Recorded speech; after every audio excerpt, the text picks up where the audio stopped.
E aí me vem tudo isso que tu me falou, entra muito na questão da inteligência emocional. Como é que eu domino ela? Como é que eu faço com que eu tenha a capacidade de entender a minha gestão dos meus pensamentos, das minhas emoções, a ponto de falar: "Isso daqui não me fere mais"? Tá. Existe o que a gente chama de treino. É o treino de habilidades, é o treino de fazer isso, de buscar evidências do pensamento. Na terapia, né, quando o paciente está no consultório, a gente usa muito uma técnica que a gente chama de RPD, que é o registro de pensamentos disfuncionais. Então é uma planilha, nada mais é que uma planilha, e nela tem você vai descrever qual é a situação, qual aquela situação gerou pensamentos automáticos, quais são esses pensamentos, você vai escrever ali. Depois, qual a emoção e qual a intensidade dessa emoção, você pode medir de 0 a 10, de 0 a 100. E depois, de que forma você pode trabalhar aquele pensamento, quais as evidências que você tem que apoiam esse pensamento, quais as evidências que não apoiam, e qual o pensamento alternativo depois que você fez esse equilíbrio ali. E aí, num primeiro momento, esse treino ele é bastante chato, muitos pacientes não gostam de fazer ou, porque realmente você ficar anotando ali: "Ah, me senti mal, tá, foi isso, isso e isso". Ele é muito chato, mas quando você pega a prática e você não precisa mais do papel e você passa a fazer isso automaticamente, aí eu vou te dizer que realmente, assim, você tem um domínio da sua emoção, você consegue, não ser mais sequestrado por ela, ficar nessa sensação que tu descreveu perfeitamente ali, e aí a vida tem um outro sentido. A vida fica muito melhor, fica muito mais fácil, menos difícil, né, porque a vida não é um morango, como dizem por aí. Então ela fica menos difícil, porque a gente vai conseguir olhar para situações de forma realista. A TCC ela não está aí para nos ensinar a olhar tudo de forma positiva, "Ai, tudo é maravilhoso, tudo é muito bom". Não é nem esse o objetivo é que a gente consiga enxergar uma situação como ela é. E aí, algumas situações, elas são ansiogênicas mesmo. Vamos imaginar que a gente está esperando o resultado de um exame que vai dizer se a gente está muito doente ou não. Existe como você não ficar ansioso nessa situação? Difícil. Existe como você não ficar triste nessa situação? Agora, existe como você ficar ansioso e triste sem ser dominado por isso. Continuar fazendo as suas atividades do dia a dia, muito ansioso ou muito triste, mas a vida continuando. Agora, se você se deixa dominar, aí você passa a ter prejuízos significativos na sua vida. Eu lembrei agora de um exemplo meu há uns 15 anos atrás eu fiz muito concurso público. Eu queria passar em algum concurso e aí, teve uma prova, eu nunca vou esquecer disso, assim, que eu sempre fui disciplinada, quando eu penso: "Não, eu vou estudar e eu tenho disciplina".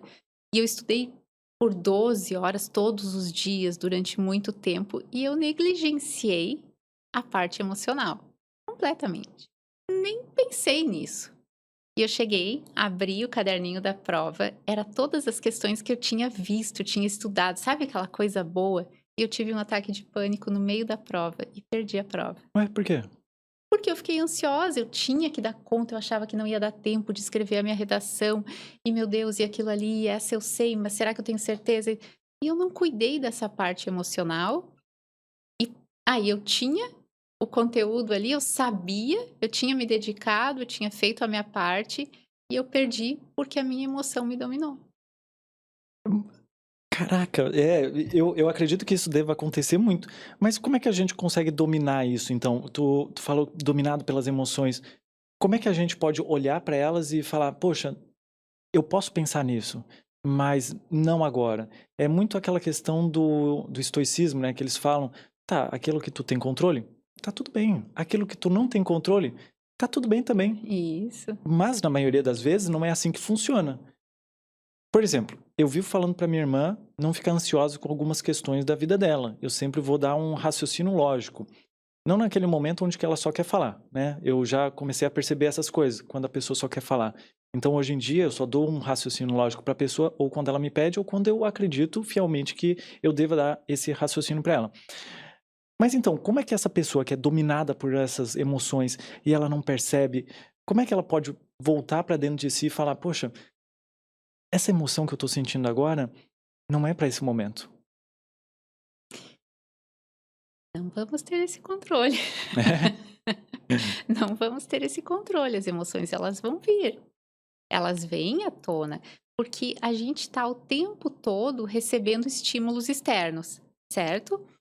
Então, eu posso ter gravado lá na minha mente, gravada, né, uma situação que foi muito desagradável para mim quando eu vi alguém de óculos e barba. Pode estar lá, né, guardadinha essa informação na minha memória. E aí eu venho para o podcast, estou conversando contigo, e aí a minha mente lembra daquela situação. E isso é um fator desencadeante, digamos, de muita angústia, ou sei lá, né, da emoção que está associada àquilo que eu senti lá atrás. Eu vou sentir isso, eu não tenho como evitar.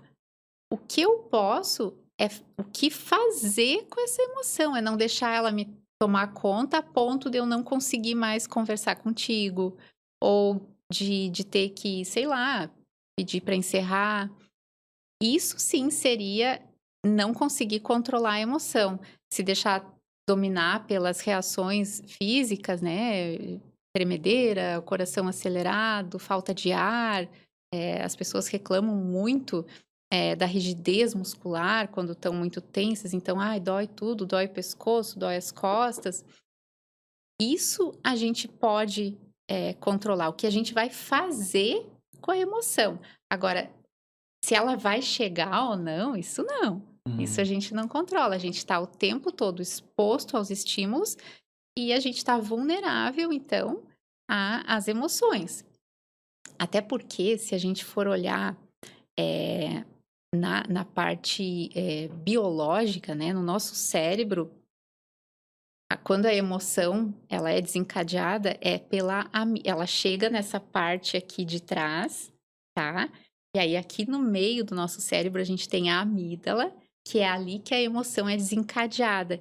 E esse processo, então, a gente recebe os estímulos por aqui, na amígdala, então, a emoção é desencadeada e só depois o processamento é feito no córtex pré-frontal. Então, ela vem primeiro, ela vai vir. E aí a gente vai fazer esse controle dos pensamentos, de como que eu estou entendendo essa situação, do que eu posso fazer para reduzir essas sensações, Hum. entende? Nossa, que louco, né? Então, mesmo que o nosso cérebro ele trabalhe assim frações de milissegundos, Ai, a sensação ainda vai nos dominar antes mesmo do que a nossa isso. o córtex pré-frontal, onde que é a questão do como é que se fala? Do Do planejamento, da tomada planejamento, de isso, da decisões. tomada de decisão. Então, mesmo ele chegando até aqui, a gente ainda não vai ter aquele controle de fato que a gente não tem, né. Mas tu falou ali sobre a parte do RPD, né, que é aquele testezinho que eles fazem. Isso. E tu falou que o pessoal tem muita dificuldade de colocar ali suas emoções. Por que que existe essa dificuldade de olhar para dentro de si? A dificuldade ela se dá porque a gente não é acostumado a fazer isso. Nós não fomos acostumados, a gente foi acostumado a viver, né, vai vivendo no automático. Nunca ninguém falou pra gente que é importante a gente isso deveria ser ensinado na escola, né. Hoje eu sei que já tem algumas escolas, inclusive, que tem uma matéria. Eu lembro que a minha irmã é professora e ela trabalhava numa escola de educação infantil que já tinha uma matéria para as crianças que era só sobre emoções. Eu achava maravilhoso. Ainda deve existir ainda. E a gente não foi ensinado, assim, a reconhecer: "Olha, meu filho, isso que você está sentindo é raiva, mas você não pode bater no amiguinho. Vamos descarregar essa raiva de outra forma? Vamos lá bater no saco de pancadas ou vamos sair correr? Me fala o que você está sentindo". Não, a gente normalmente foi educado a: "Não pode, é feio, não pode sentir raiva, não". Ou chorar na frente dos outros também, isso não é muito bem visto numa sociedade em que valoriza muito a felicidade, as pessoas alegres e contentes e lindas. Então a gente não olha para isso, pelo contrário, a gente tem uma tendência a querer esconder aquilo que a gente está sentindo, para que o outro não perceba.